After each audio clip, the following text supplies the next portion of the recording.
ایسے ہی اللہ نے انسانوں کو جو دعوت غور و فکر دیا ہے، اس کا جو تعلق ہے اسی عالم سے ہے. عالم آخرت میں ہمیں یہ امور انجام نہیں دینے ہیں، اسی عالم فانی سے اس کا تعلق ہے. ایسے اللہ کی جو اوامر ہیں، جو نواہی ہیں، اس پر بھی ہمیں غور و فکر کرنا ہے کہ اللہ کے اوامر میں حکمتیں کیا ہیں، نواہی میں حکمتیں کیا ہیں، اور کس طرح سے ہم اوامر کو یعنی کہ احکام کو جسے بجا لانے کا حکم دیا گیا ہے اسے ہم بجا لائیں، اور جن سے بچنے کا حکم دیا گیا ہے اس سے ہم بچیں اور بچائیں. اس پہ بھی غور و فکر کی ضرورت ہے.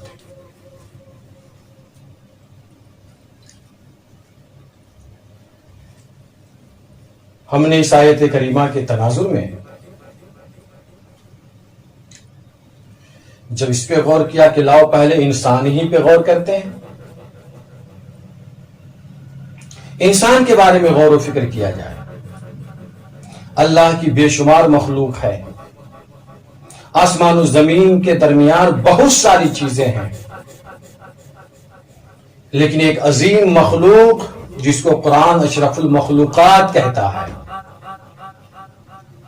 اور جس بنی آدم کی کرامت و شرافت کو اللہ اپنے کلام میں جو بیان کرتا ہے وَلَقَدْ كَرَّمْنَا بَنِي آدم،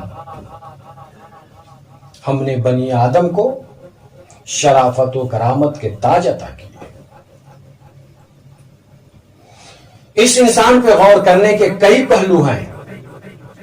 اس کی تخلیق کے اعتبار سے بھی غور و فکر کر سکتے ہیں، انسان کی تخلیق کیسے ہو رہی ہے. انسان پہ غور و فکر کرنے کی ایک پہلو یہ بھی ہے کہ ان کی خوبیوں کے لحاظ سے غور و فکر کریں. انسان پہ غور و فکر کرنے کے ایک پہلو یہ بھی ہے کہ ان کے خامیوں کے لحاظ سے غور و فکر کریں. جب ہم انسان کے ان سارے پہلوؤں پہ غور و فکر کریں گے تو بہت ساری باتیں سامنے آتی ہیں. ہم نے انسان کو کردار کے لحاظ سے، کیریکٹر کے اعتبار سے، عملی دنیا کے اعتبار سے غور و فکر کرنا شروع کیا کہ انسان کے بارے میں، انسان اپنے کیریکٹر میں کیسا ہے، اپنے کردار میں کیسا ہے، اپنے عمل میں کیسا ہے. اس غور و فکر میں جب اترا تو سورہ علق کی ایک آیت کریمہ جسے سورہ اقرا بھی کہتے ہیں، وہ آیت کریمہ غور و فکر کے اس دروازے کو کھولتی ہے. کلا ان الانسان لیطغی. ہم اس پہلو سے بھی غور کر رہے ہیں، تخلیقی اعتبار سے نہیں، خوبیوں کے اعتبار سے نہیں. انسان میں جو شرارتیں آ گئی ہیں، جو بد کرداریاں آ گئی ہیں، جو بد اعمالیاں آ گئی ہیں، جو ان کے طور طریق اپنے نبی اور صحابہ کے طریق سے ہٹ گئے ہیں، اس پہلو کے لحاظ سے جب غور کرتے ہیں تو ہم قرآن کی روشنی میں سمجھتے ہیں کہ ہمیں قرآن کا یہ ٹکڑا، یہ حصہ سمجھا رہا ہے کہ انسان کے بارے میں خدا کیا فرما رہا ہے. کلا ان الانسان لیطغی. ہاں بے شک یقیناً تحقیق کے انسان سرکشی کر رہا ہے. کسی مکتب فکر کے عالم کا بیان نہیں ہے کہ وہ ایک مسلک کے لوگ دوسرے مسلک کے اوپر دوسرے انداز میں کوئی باتیں کہہ رہا ہو. جس خالق کل نے کہا کہ آسمان و زمین کی تخلیق میں، رات و دن کے اختلاف میں بہت ساری نشانیاں ہیں، گویا دعوت غور و فکر دیا کہ غور و فکر کرو، تو انسان کے اس پہلو کے لحاظ سے کہ جو انسان میں شرارتیں آئی، اس تعلق سے غور و فکر کیا کہ قرآن کیا کہتا ہے. تو قرآن نے کہا کلا ان الانسان لیطغی، یقیناً انسان سرکشی کر رہا ہے. یہ اللہ فرما رہا ہے. یہ انسان سرکشی کر رہا ہے. کیسے سرکشی کر رہا ہے؟ قرآن کے اسی ٹکڑے کے آگے آپ چلے جائیے. کہا یہ بندہ کیسے سرکشی کرتا ہے؟ میرے بندے مجھ سے پوچھو کہ یہ بندہ کیسے سرکشی کرتا ہے. میرے کلام کو پڑھتے چلے جاؤ، سارا مضمون سمجھ لو گے۔ الرآہ استغنا، یہ انسان ایسے سرکشی کر رہا ہے کہ اپنے آپ کو غنی سمجھ رکھا ہے، بے پرواہ سمجھ لیے ہوا ہے۔ اور یہ خرابی کہاں سے آئی؟ جب رزاق حقیقی نے رزق کی برسات کر دی، جب ایک انسان کو دولت کی بہتات اللہ نے عطا فرما دی، کثیر دولت دے دی، تو دولت کے نشے میں ویسا مست و الست ہو گیا کہ اپنے رزاق حقیقی کو بھول بیٹھا اور دولت کے نشے میں خود غنی بن بیٹھا، بے پرواہ ہو گیا، بے نیاز ہو گیا۔ اللہ فرماتا الرآہ استغنا، یہ سرکشی یوں کر رہا ہے کہ اپنے آپ کو غنی سمجھ لیا ہے، بے پرواہ ہو چکا ہے۔ اور بے پرواہی کی حد یہ ہو گئی کہ جس خالق نے، جس رزاق مطلق نے بندے کو یہ کثیر رزق اور روزی عطا فرمائی ہے، اسی رزاق حقیقی کو بھلا کر کے خود سب سے بڑا بن بیٹھا ہے۔ اور حد یہ کر دیا بے پرواہی کی اور بے نیازی کی کہ جن کے صدقے میں اللہ تعالیٰ نے اسے روزی بھی دی، حیات بھی دی، بلکہ کل کائنات، وجہ تخلیق کائنات حضرت محمد مصطفیٰ صلی اللہ علیہ وسلم کی ذات گرامی ہے، جن کے صدقے میں اللہ نے سب کچھ عطا فرمایا، اتنا نشہ ہو گیا، اس کو اتنا مست ہو گیا، اپنی دولتوں پہ اتنا گھمنڈ کرنے لگا، اتنا غرور اور تکبر کرنے لگا، جس کے نتیجے میں الرآہ استغنا، وہ اپنے آپ کو بے نیاز سمجھ لیا ہے، بے پرواہ ہو گیا ہے، بے پرواہی کی حد کر دی کہ نماز جیسی عبادتوں کو بھی اپنی دولت کے چکر میں بھلا بیٹھا ہے۔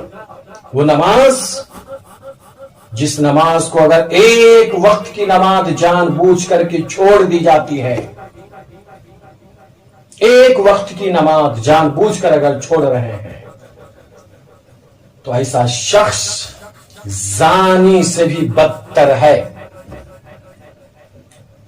ایک شخص زنا کر رہا ہے اور ایک شخص نماز چھوڑ رہا ہے جان بوجھ کر، تو وہ زانی شخص اس بے نمازی سے بہتر ہے جو بے نمازی کی جان بوجھ کر کے نماز چھوڑ رہا ہے۔ کیا آپ کو وہ تاریخ معلوم نہیں؟ حضرت موسیٰ علیہ الصلوۃ والتسلیم کے زمانے ہی میں قوم بنی اسرائیل کے خاتون پیغمبر موسیٰ کی بارگاہ میں حاضری پیش کرتی ہیں اور اپنے جرم کا اعتراف کرتے ہوئے کہتی ہے، پیغمبر رب سے میرے لیے دعا کیجیے کہ اللہ ہماری خطا معاف فرمائے، مجھ سے خطا ہو گئی، حکم شرع کے خلاف مجھ سے عمل ہوا، یعنی زنا جیسے بدترین عمل کا صدور ہوا، نتیجے میں پیٹ میں حمل ٹھہرا، پیدائش کے بعد میں نے اسے بچے کا خاتمہ کر دیا۔ موسیٰ پیغمبر، آپ اللہ کی جلیل القدر پیغمبر ہیں، میرے لیے دعا فرمائیے کہ اللہ ہماری اس خطا کو معاف فرما دے۔ حضرت موسیٰ علیہ الصلوۃ والتسلیم اس گفتگو کو سننے کے بعد جلال میں آتے ہیں، چونکہ آپ جلالی پیغمبر تھے۔ خاتون کہتے تم یہاں سے دور ہو جا، کہیں ایسا نہ ہو کہ تمہاری وجہ سے اللہ یہاں پر اسی وقت عذاب نازل فرما دے۔ اتنا بدترین عمل کیا۔ خاتون بارگاہ موسیٰ سے واپس ہو رہی تھی کہ بلبل سدرہ جناب جبرائیل امی بارگاہ موسیٰ میں حاضر ہوتے ہیں اور حضرت موسیٰ علیہ الصلوۃ والتسلیم سے کہتے ہیں، اے موسیٰ پیغمبر، اللہ فرما رہا کہ ایک توبہ کرنے والی جو بندی ہے، خاتون ہے، اسے اپنے در سے تم بھگا رہے۔ بدترین شخص کے بارے میں جاننا چاہتا، دیکھنا چاہتا کہ وہ کون ہے؟ حضرت موسیٰ علیہ السلام نے بلبل سدرہ سے کہا، ہاں اس سے بھی کوئی بدترین شخص ہے تو بتاؤ۔ اللہ رب العزت کی طرف سے جناب بلبل سدرہ جو آئے ہوئے تھے، انہوں نے کہا، اللہ کے ان احکام کو، اس گفتگو کو، اس حصے کو بیان کرتے ہوئے کہا، اے موسیٰ علیہ السلام، اس خاتون سے، اس زانیہ خاتون سے بھی زیادہ بدتر اگر کوئی ہے تو وہ شخص ہے جو ایک وقت کی نماز جان بوجھ کر کے چھوڑ دیتا ہے۔ اللہ اکبر۔ معاشرے میں ایک زنا ہو جائے تو ایک بیٹی اور بیٹے کے دونوں کے گھر والوں کا بائیکاٹ کرنے کے لیے پورا معاشرہ تیار رہتا ہے۔ یہ کیوں نہیں معاشرہ بنایا جا رہا ہے کہ جس گھر کے لوگ نماز نہیں پڑھیں گے اس گھر کے نکاح میں ہم شریک نہیں ہوں گے، اس گھر کے نماز جنازہ میں شریک نہیں ہوں گے، اور ہم اس گھر کا بائیکاٹ کریں گے جس گھر کے لوگ نماز نہیں پڑھتے؟ زنا جیسا عمل اور ایک وقت کے نماز چھوڑنے جیسا عمل، دونوں عمل کو اللہ رب العزت کی بارگاہ میں رکھیے اور پھر فیصلہ لیجیے خدا سے، بدترین اس میں کون ہے اللہ تیری بارگاہ میں؟ یہ بے نمازی بدترین ہے یا یہ کہ یہ زانی بدترین ہے؟ خدا کا فیصلہ یہ آئے گا کہ یہ بے نمازی جو ہے ہمارے نزدیک زیادہ بدترین ہے۔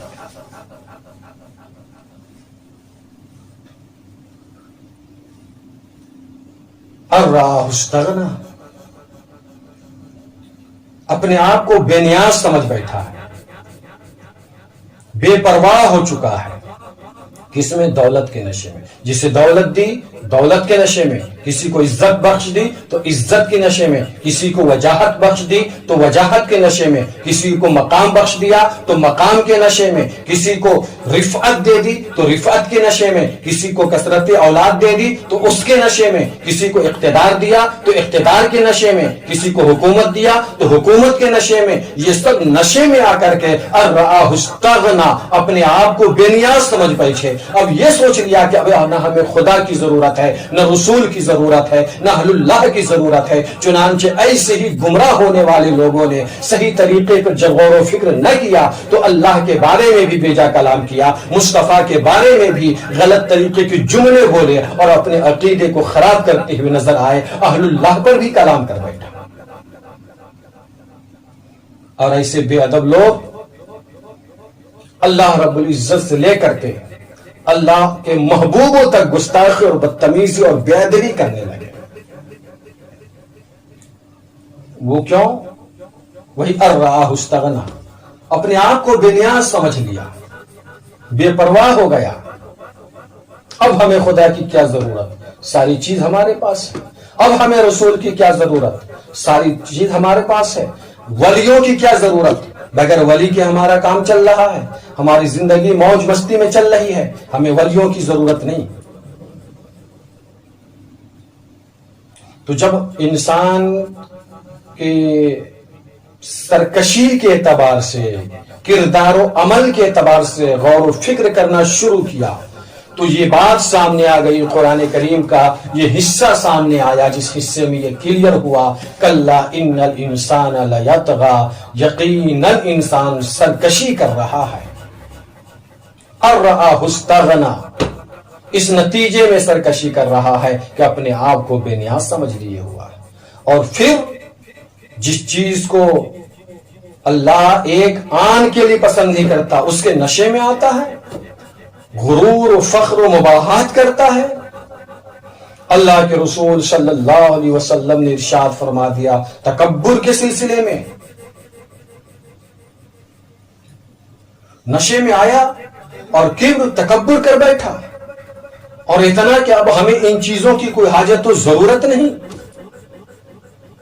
ہمارے اور آپ کے سب کے نبی حضور احمد مصطفیٰ محمد مصطفیٰ صلی اللہ علیہ وسلم نے ارشاد فرمایا تکبر کے سلسلے میں، لا يدخل الجنہ من کان فی قلبہ مثقال ذرۃ من کبر، ایسا شخص جنت میں داخل نہیں ہوگا جس کے دل میں ذرہ برابر بھی تکبر ہے، ایسا شخص جنت میں داخل نہیں ہوگا، ذرہ برابر بھی تکبر ہے۔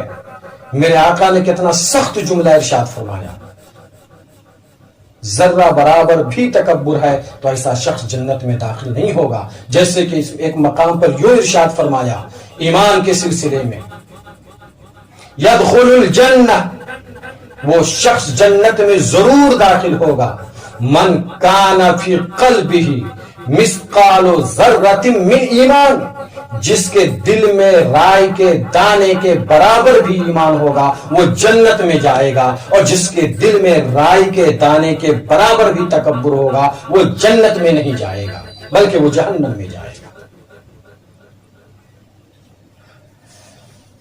دعوت غور و فکر ہے اس آیت کریمہ میں۔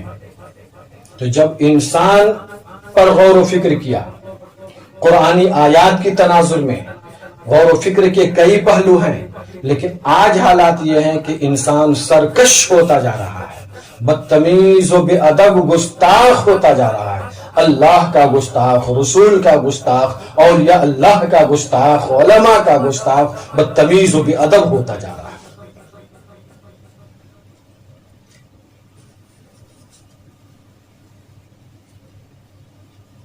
اس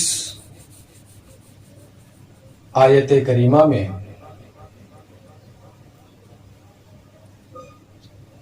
یقین کے ساتھ یہ بات کہی گئی کہ یقیناً انسان سرکش ہوتا جا رہا ہے، لیطغی اور رآہ استغنا، اپنے آپ کو غنی سمجھ لیا، بے پرواہ ہو گیا ان امور کے نتیجے میں جو نعمتیں میں نے دی، بجائے اس کے ساتھ صحیح انصاف کرنے کے لیے،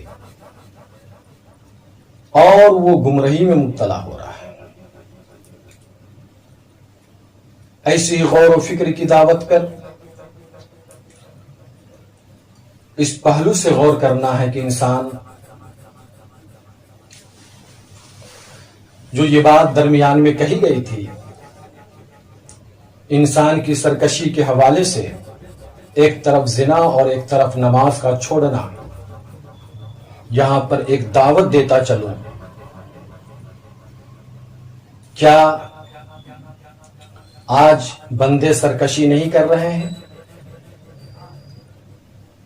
اللہ نے ایک بار نہیں، نماز کے تعلق سے 80 مرتبہ اپنے بندوں کو حکم دیا، اس کے باوجود نماز چھوڑی جا رہی ہے، یہ سرکشی نہیں ہے؟ وَآتُوا الزَّکَاۃَ کر کے اللہ نے زکات دینے کا حکم دیا، اس کے بعد زکات نہیں دی جا رہی، کیا یہ سرکشی نہیں ہے؟ انما الخمر والمیسر کہہ کر کے شراب اور جوئے کی حرمت کو بیان کیا گیا، رجس کے ذریعے تعبیر کی اللہ تعالیٰ نے، انما الخمر والمیسر والانصاب والازلام رجس من عمل الشیطان، رجس سے تعبیر فرمائی، گندگی ہے یہ سب، اور اس کے بعد بھی مسلمان شراب پی رہا ہے، کیا یہ سرکشی نہیں ہے؟ اس کے بعد بھی جوا کھیل رہا ہے، کیا یہ سرکشی نہیں ہے؟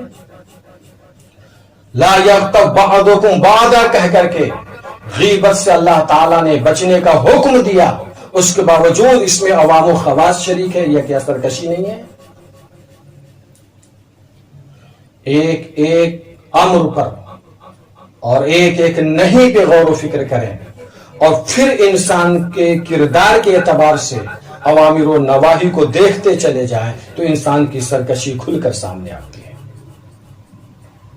اس لیے ضرورت ہے کہ وہ عبادت، وہ حکم جس کے سلسلے میں اللہ تبارک و تعالی نے ایک بار نہیں 80 مقام پر ذکر فرمایا، ایسی عظیم عبادت سے اس قدر غفلت برتی جا رہی ہے اور نماز چھوڑی جا رہی ہے، ایسے دنیا کے تمام انسانوں سے میں گزارش کرتا ہوں کہ آج کے اس عنوان کے سننے کے بعد کیا آپ یہ گوارا کرو گے کہ نماز چھوڑو گے؟ آپ کو یہ عہد کرنا بحیثیت مسلمان کہ ہمیں زندگی کی آخری سانس تک نماز نہیں چھوڑنی ہے، اس لیے کہ اللہ کے نزدیک ایک زانی اور ایک بے نمازی کو سامنے کیا جائے تو یہ فیصلہ آتا ہے کہ زانی سے بھی زیادہ بدتر بے نمازی ہے۔ تو غور و فکر سے یہ جو دعوت سامنے آئی کہ یہ جو اہم ترین عبادت ہے، میدان محشر میں عبادتوں کے تعلق سے جو سوال ہوگا وہ پہلا سوال نماز کے بارے میں ہوگا، جس نماز سے ہم اس قدر غفلت برت رہے ہیں۔ لہذا مسلمان ہیں اور یقیناً مسلمان ہیں، اور حلال خون جسم میں گردش کر رہا ہے، حلال دودھ آپ نے پیا ہے، صحیح زبان سے کلمہ پڑھا ہے، اور مصطفیٰ جان رحمت صلی اللہ علیہ وسلم کے غلامی کے پٹے گردن میں ڈالے ہیں، غوث و خواجہ کے چاہنے اور ماننے والے ہیں، صحابہ کرام کی سیرت و صورت کو اپنے لیے نمونہ بنانے والے ہیں، تو یہ آپ عہد کریں کہ ہم زندگی کی آخری سانس تک نماز نہیں چھوڑیں گے، اس لیے کہ جس نبی کا ہم کلمہ پڑھتے ہیں نہ تو میرے آقا نے نہ آقا کے نواسا نے ایک لمحے کے لیے نماز نہیں چھوڑی، حتیٰ کہ کربلا کی زمین پر امام نے اپنا سب کچھ لٹا کر کے ہوئے بھی اپنی نماز کو لٹنے نہ دیا، بلکہ نماز کو محفوظ فرمایا تھا اور اپنے آخری سجدہ کر کے لوگوں کو بتایا جو قرآن میں آیا ہوا ہے، الذین یذکرون اللہ قیاما وقعودا وعلی جنوبہم، اللہ کا ذکر جو لوگ کرتے ہیں حالت قیام میں، قعود میں، پہلو کے بدلتے وقت، کروٹ کے لیتے وقت، وہی لوگ اولو الالباب ہیں، سمجھدار ہیں، دانا ہیں، بینا ہیں، عقل مند ہیں۔ تو چاہیے یہ کہ ہر حال میں، چاہے وہ خوشی کا ماحول ہو یا غم کا ماحول ہو، حزن کے عالم میں ہو، حضر کے عالم میں ہو، سفر کے عالم میں ہو، ہر حال میں اس عظیم ترین عبادت کا مکمل اہتمام رکھے۔ جب اس پہلو سے آج غور کر رہے ہیں تو ہمیں غور کرنے میں یہ حصہ جو ابھی میں نے ذکر کیا کہ اللہ تبارک و تعالی نے منع فرمایا ایک انسان کو صحیح انسان بنانے کے لیے، انسانیت کے جامے میں اتارنے کے لیے اللہ نے اللہ تبارک و تعالی نے اپنے جامع کلام کو اتارا اور کامل و اکمل انسان سید الانبیاء حضور احمد مجتبی محمد مصطفیٰ صلی اللہ علیہ وسلم کو اس دنیا میں مبعوث فرمایا۔ اللہ نے اپنے کلام میں ارشاد فرمایا لا یغتب بعضکم بعضا، ایک دوسرے کی غیبت مت کر۔ ایحب احدکم ان یأکل لحم اخیہ میتا، کیا تم میں سے کوئی یہ پسند کرے گا کہ اپنے مردار بھائی کا گوشت کھائے گا؟ یعنی غیبت جیسے عمل کے بارے میں قرآن یہ کہہ رہا ہے۔ انسان کی سرکشی کا ایک طرح سے بیان ہوا، غور و فکر کیا کہ انسان کے اس پہلو سے غور و فکر کرے کہ انسان میں سرکشی کس اعتبار سے ہے۔ تو وہاں بیان ہوا الرعا استغنا، اپنے آپ کو بے نیاز سمجھ لیا، لاپرواہ ہو گیا، ہم کچھ بھی کریں گے، نہ ہمارا سماج کچھ کر سکتا ہے، نہ معاشرہ کچھ کر سکتا ہے۔ یہ تصور بیٹھتے بیٹھتے یہاں تک بگا کہ خوف خدا مٹا دیا، خوف رسول مٹا دیا، خوف شریعت مٹا دیا، خوف آخرت مٹا دیا، اور کہتا ہے کہ اپنے بل پر، اپنے پیسے کی زوم پر، اپنے اقتدار کی زوم پر، اپنی طاقت کی زوم پر جو چاہے کرے۔ وہ بدترین عمل جسے غیبت کہتے ہیں، لا یغتب بعضکم بعضا، قرآن میں آیا کوئی کسی کی غیبت نہ کرے۔ ایحب احدکم ان یأکل لحم اخیہ میتا، کیا تم میں سے کوئی بھی شخص اپنے مردار بھائی کا گوشت کھانا پسند کرے گا؟ مطلب یہ ہے کہ غیبت کرنے کا عمل اتنا بدترین عمل ہے کہ وہ یوں سمجھ لے جیسے کہ مردار بھائی کا گوشت، کوئی مردہ انسان کا گوشت کھانا پسند کرے گا۔ اور یہاں تو بھائی کے ذریعے بیان ہوا کہ کوئی بھائی اپنے مردار بھائی کا جو مرا پڑا ہوا ہے اس کا گوشت کھانا پسند کرے گا؟ یقیناً دنیا کا کوئی انسان، کوئی بھائی اپنے بھائی کے تعلق سے یہ پسند نہیں کرے گا۔ لیکن یہ وہ برائی ہے جس میں عوام و خواص سب شریک ہیں الا ماشاء اللہ۔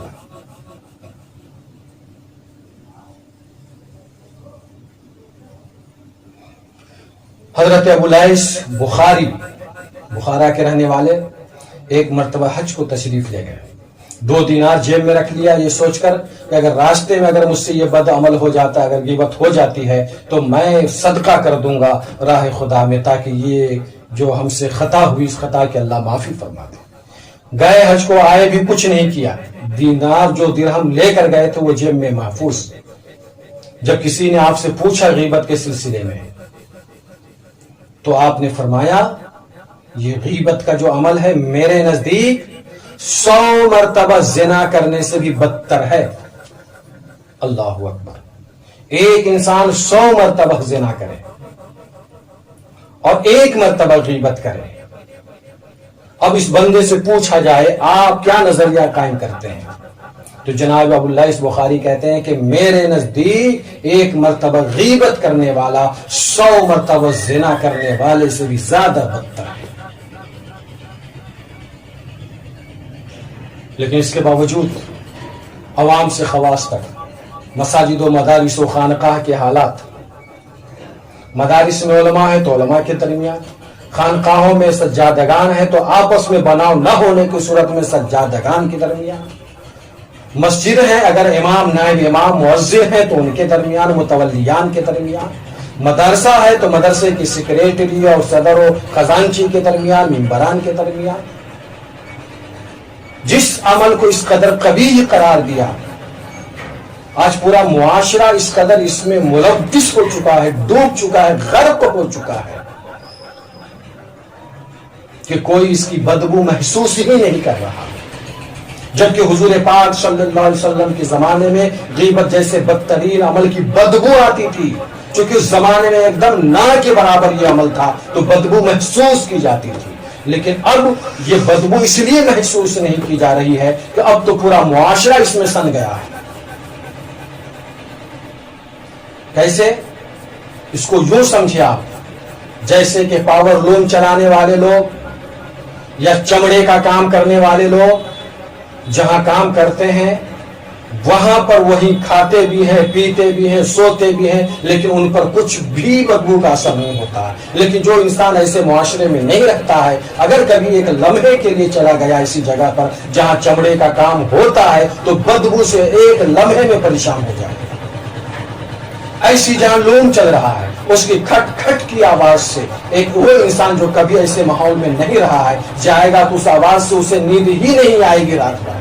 لیکن وہاں وہ ایسے مزدور بھی ہیں، رات بھر لوم چلاتے بھی ہیں، وہیں سوتے بھی ہیں، وہیں کھاتے بھی ہیں، وہیں پیتے ہیں، پھر جگتے ہیں، پھر لوم چلاتے ہیں. وہ آواز اس پہ کچھ بھی اثر نہیں کرتی کیونکہ اس معاشرے میں جینے کے وہ عادی ہو چکے ہیں. ایسے ہی غیبت کا معاملہ ہو چکا ہے کہ غیبت جیسے بدترین عمل میں پورا معاشرہ ایسے ڈوب چکا ہے کہ اب اس کی کوئی بدبو ہی کوئی محسوس نہیں کر رہا. سید عائشہ صدیقہ رضی اللہ تعالی عنہ حضور پاک صلی اللہ علیہ وسلم کے ساتھ جلوہ بار تھی. ایک پست قد خاتون آئی اور چلی گئی تو آپ نے یہ کہہ دیا کہ وہ خاتون پست قد ہے. میرے آقا نے منع فرمایا اور غیبت کے مفہوم کو واضح کیا. ان کا یہ خیال تھا کہ جو چیز بندے میں ہے وہ بات کہی جائے تو غیبت نہیں ہے. میرے آقا نے کہا نہیں. میرے آقا کے بیان کا خلاصہ یہ ہے کہ غیبت تو وہی ہے کہ ایک بھائی دوسرے بھائی کے بارے میں، ایک شخص دوسرے شخص کے بارے میں کچھ ایسی باتیں کہیں جو اسے ناپسند ہو، چاہے وہ قول کے اعتبار سے ہو یا فعل کے اعتبار سے ہو یا حسب کے اعتبار سے ہو یا نسب کے اعتبار سے ہو، قد و قامت کے اعتبار سے ہو، جسم و جثہ کے اعتبار سے ہو، عادات و اطوار کے اعتبار سے ہو. اگر کوئی ایسی بات کہی جائے غیبانہ جو اسے ناپسند ہوتی ہے غیبت ہے. اور جو چیز اس میں ہے ہی نہیں وہ بات اگر کہی گئی تو وہ تو بہتان ہے، وہ تو تہمت لگانا ہے.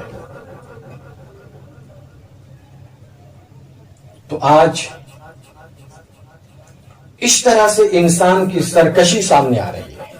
جب ہم غور و فکر کرتے ہیں ان فی خلق السماوات والارض واختلاف اللیل والنہار لآیات لأولی الالباب، آسمان و زمین کی تخلیق میں، رات و دن کے آنے جانے میں عبرت ہیں، نشانیاں ہیں عقل مندوں کے لیے. تم کو اسی عالم میں ابھی رہنا ہے، اسی آسمان کے نیچے اور زمین کے اوپر، لہٰذا تمہیں اسی میں رہ کر کے غور و فکر کرنا ہے. وہ جو عالم میں آخرت شروع ہوگا وہاں نہ غور و فکر ہے نہ عبادات و معاملات ہیں، وہاں تو اس سے حساب و کتاب ہے. تو جب ہم غور کرتے ہیں انسانوں کے بارے میں، انسان کی جس سرکشی کا تذکرہ ملتا ہے تو یہ تمام سرکشی ہے کہ اللہ تو منع فرماتا کہ یہ مت کر اور بندہ اسے کرتا چلا جا رہا ہے. لا یغتب بعضکم بعضا، غیبت نہ کرے، کوئی کسی کی غیبت نہ کرے. جہاں تک یہ مضمون پہنچے اور یہ ہماری نشستی گفتگو آپ تک پہنچ جائے، میں گزارش کروں گا کہ قرآن کریم کی اس آیت کے تناظر میں، اس کے وسیلے سے آپ اس بدترین عمل سے اپنے آپ کو بچائیں اور اپنے معاشرے کو بچائیں. قرآن میں نے بچنے کا حکم دیا، یا ایھا الذین آمنوا اجتنبوا کثیرا من الظن ان بعض الظن اثم. ایمان والو، بہت زیادہ بدگمانی کرنے سے بچو، اس لیے کہ بہت ساری بدگمانیاں وہ ہیں جو گناہ ہیں. ولا تجسسوا، کسی کی ٹوہ میں بھی مت پڑو. وَلَا يَغْتَبْ بَعْضُكُمْ بَعْضًا، کسی کی غیبت مت کرو. أَيُحِبُّ أَحَدُكُمْ، کیا یہ پسند کرتے ہو کہ يَأْكُلَ، اپنے مردار بھائی کا گوشت کھانا پسند کرتے ہو؟ أَن يَأْكُلَ لَحْمَ أَخِيهِ مَيْتًا فَكَرِهْتُمُوهُ، اسے ناپسند کرو. وَاتَّقُوا اللَّهَ، اللہ سے ڈرو.